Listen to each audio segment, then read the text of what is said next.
He's the best-selling author of Rich Dad, Poor Dad, and he's back now with the next generation of the book, Why the Rich Are Getting Richer. He joins us now in studio. Robert Kiyosaki, good to finally meet you in person. Welcome to the show. No kidding. Yes, finally. Kitco is my favorite subject matter. After all these years Precious metals. of seeing you on Skype, happy to have you in studio.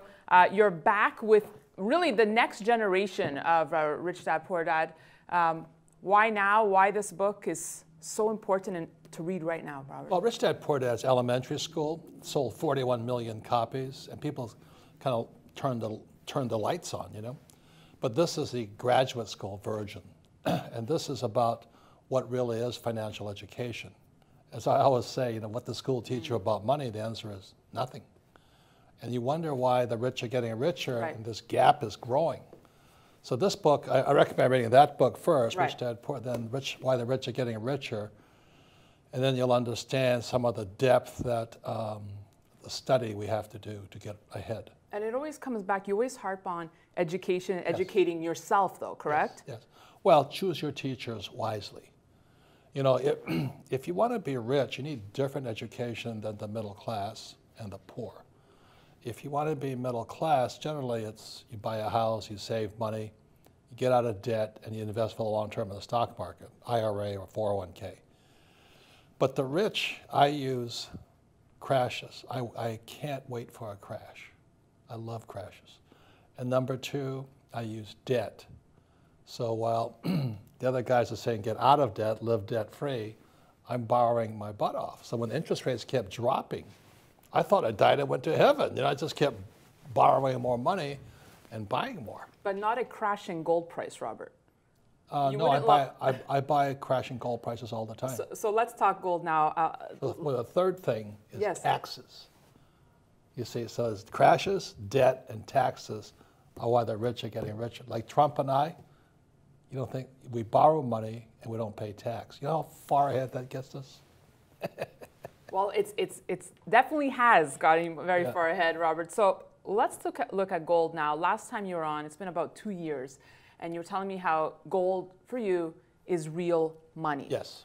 I'm guessing that your view hasn't changed much. No, I started buying gold in 1972, right after I understood what Nixon did in 71 by taking us off the gold standard. And I've been a student of gold, which is why I love Kitco so much. See, gold is not only real money, it's spiritual money. I remember I was way out in Fiji one time talking to this guru out there, and I said, this guy was dripping with gold. I said, why do you have gold on? And he goes, looks at me like I was some kind of idiot, you know, and he's a very spiritual man. He says, gold are the tears of God. Gold attracts wealth. So he says, if you want, let's say, $1,000 a month income, you hold $1,000 of real gold somewhere near your person, in your house. That's why he was hanging all around him. So it's that real gold attracts, and it has so for thousands of years. Yet it's not really attracting millennials yet, who seem more drawn to the cryptocurrencies right now. And I want to get your thoughts on that. So how do we get the younger generations interested in gold here? Well, maybe someday they'll wake up is when they find out what real gold, what real money is. Like my friend James Rickards, you know, his great book is called The Road to Ruin. He talks about how the real long-term wealth people versus new money. New money is into derivatives, which is cryptocurrency and all that, stocks, bonds, mutual funds. Old money has always been in gold, land, and artwork. So it really is what is your view on wealth. And so for my wife and I, our view is eternal wealth. Like our goal is to donate $100 million a year to charities, long after we're gone. But most people are here today, gone to Maui, as they say. Right. You know? So what do you think of forecasts that are out there that yes, gold will hit 5,000, 10,000 an ounce? What do you think of that? That's what Mr. Rickards does, which I agree with him. It's probably 10,000 an ounce. His numbers work. But with me, it's just how much do I want to earn a month? So if I want 10,000 a month, I hold 10,000 in gold. I want $1 million a month, I hold $1 million in gold. Right. Gold is an attractor. If people could understand that, so every time my wife and I wanted more money, We would just buy more gold and our income went up. Do you like silver? Yeah, I love silver, because silver is an industrial metal. And I recommend silver all the time simply because you can get into it for today at $20 an ounce approximately. Gold, as you know, is around $1,500. Now, in 2002, you were speaking about the demise of the stock market. You thought 2016 would be the year it happened. Yeah. You know, we've seen record highs here. Have you changed your views?